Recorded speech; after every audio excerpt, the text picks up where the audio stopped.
Very good morning all of you and very welcome to my channel. देखिए, इस video में हम बात करेंगे रवि सहवाग की कॉपी के बारे में। तो रवि सहवाग को तो सब जानते ही हैं, इनका इंट्रोडक्शन देने की मुझे नहीं लगता कोई ज़रूरत है।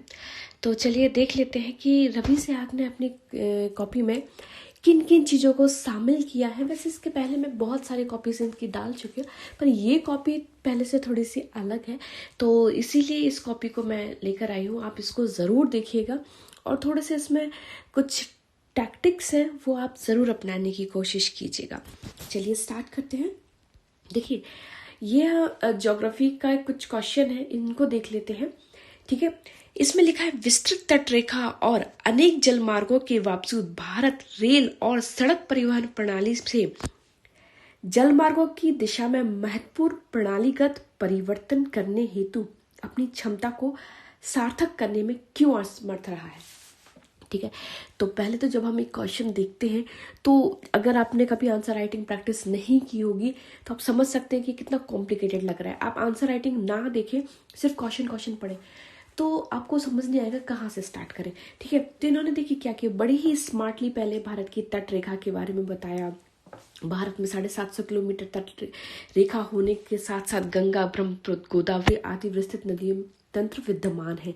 ठीक है, एक प्यारा सा छोटा सा मैप बनाया, उसमें तट रेखा को प्रदर्शित किया। ठीक है, ये चीज इस क्वेश्चन का अभिन्न अंग है, आपको इतना करना ही करना है। नदी बहाव की प्रवृत्ति के बारे में यहाँ पर इन्होंने बताया कि ये अनियमित है। ठीक है, गंगा नदी का ये डाटा कितना इम्पोर्टेंट है।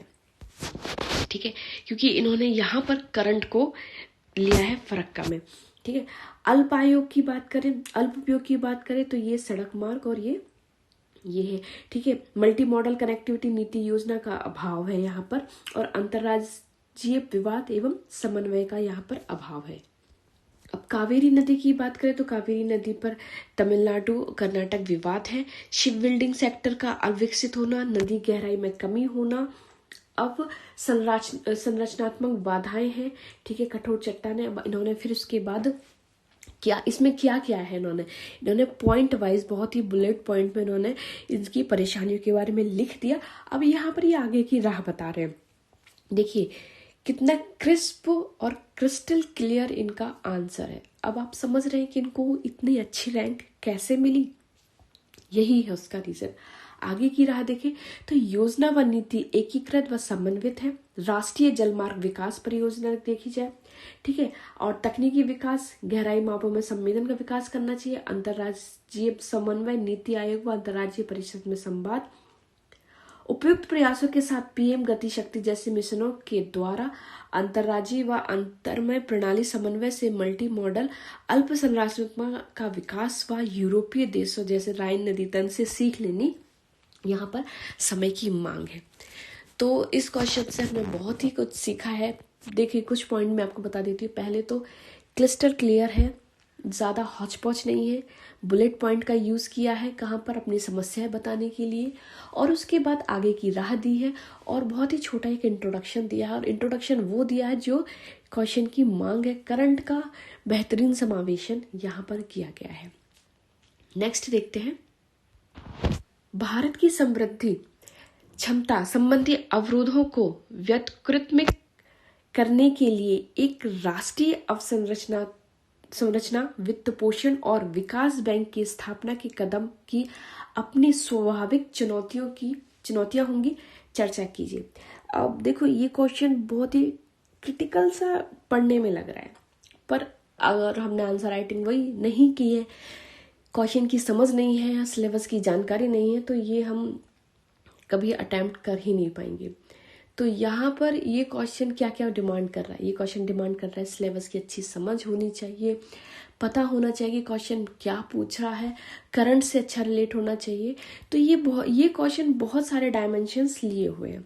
ठीक है, अब यहाँ पर करंट की बात करते हैं। देखिए हाल ही में सरकार द्वारा राष्ट्रीय अवसंरचना वित्त पोषण व विकास बैंक की स्थापना को मंजूरी दी गई है। प्योर करंट का क्वेश्चन है, ताकि वित्तीय व गैर वित्तीय कार्यों के साथ अवसंरचना क्षेत्र को मजबूत बनाया जा सके। फिर उन्होंने क्या किया, जरूरत बता दी, एक डायग्राम बना के, ये एक चार्ट है, चार्ट के माध्यम से इन्होंने ज़रूरत क्या क्या बताई। देखिए आर्थिक सर्वेक्षण 2018 की रिपोर्ट के हिसाब से ये ट्रिलियन कितनी है, बैंकों का बढ़ता एनपीए, निजी प्रतियोगियों का अनिश्चित, अन्य फंडों, बीमा, ये सब। ठीक है, अब बैंक के समक्ष क्या क्या चुनौतियां हैं इसके बारे में हम जानकारी ले लेते हैं।